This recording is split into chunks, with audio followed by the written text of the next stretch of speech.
All right. Well. Good morning, and thank you for being here. It's actually a very joyous day for us, and it's strange to say in a way, but this has been a long time coming. The building behind me was built in 1949, and I'm sure over a lot of years served its people really, really well. But it was vacant for more than 20 years.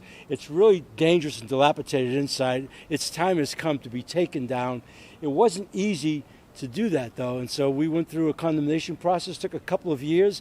We began, and so today this building comes down, and I'm very, very happy because it paves the way for something really special that I want to, Kevin Auger, our Director of Housing and Land Management, but while I'm here, I want to give Kevin a shout out. I want to give Justin a shout out. I want to give Kat Tashin, who you're going to meet.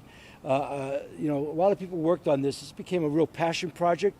Something like this doesn't happen easy. It takes a lot of focus and concentration. Yet here we are in that moment, and I'm just really excited to see it happen. Be a big improvement for the neighborhood. So without any further ado, Kevin Auger, our Director. Thanks very much, Mayor. Aloha and good morning, everybody. I'm Kevin Auger. I'm the Director Designate of the new Department of Housing and Land Management. And as the Mayor mentioned, this property has been vacant for the last 20 years and decaying. It's been attracting all the wrong elements, and that ends today.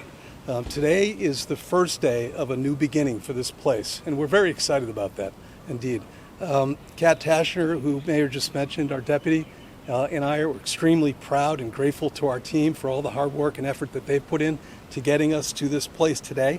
R.H. Lee is the construction consultant contractor that we've hired for the demolition. Their team is a team of experts, and they have a tremendous track record across Oahu in demolition projects. We received our permit to take the building down on June 3rd, and we're grateful to the Department of Planning and Permitting and also to the State Department of Historic Preservation Division for their assistance in shepherding the process to get those approvals. R.H.S. Lee took control of the site on June 3rd, and they immediately began removing all of the debris that had accumulated inside of the building for the last 20 years.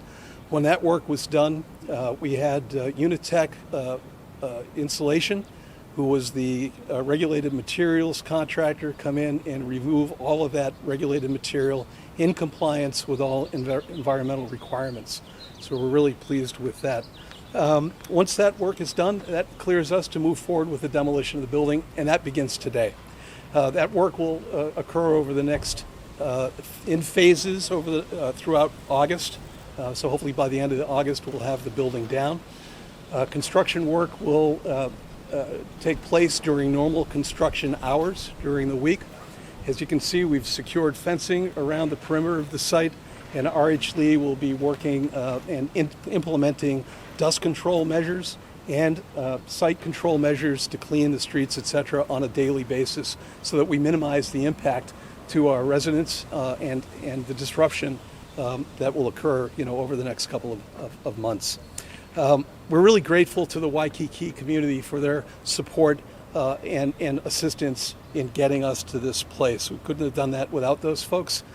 We will continue, and we're committed to remain in communication with the community throughout this process, not only during the demolition, but also as we prepare this site for future redevelopment.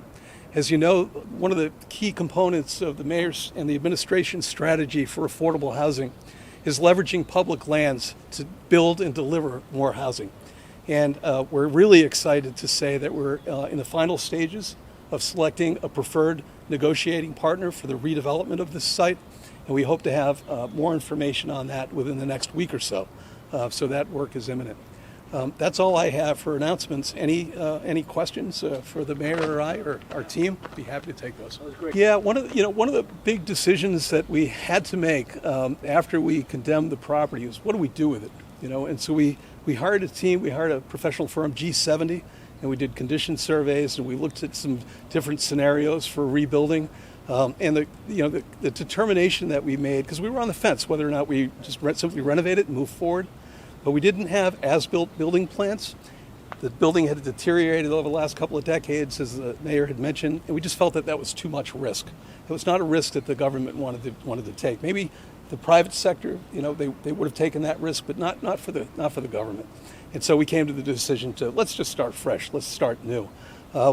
We issued a request for qualifications for this particular property. We were overwhelmed by the responses that we got from the development community. We anticipate maybe a little bit more density because we need and want to deliver affordable housing to the Waikīkī community, but don't have an actual number count again.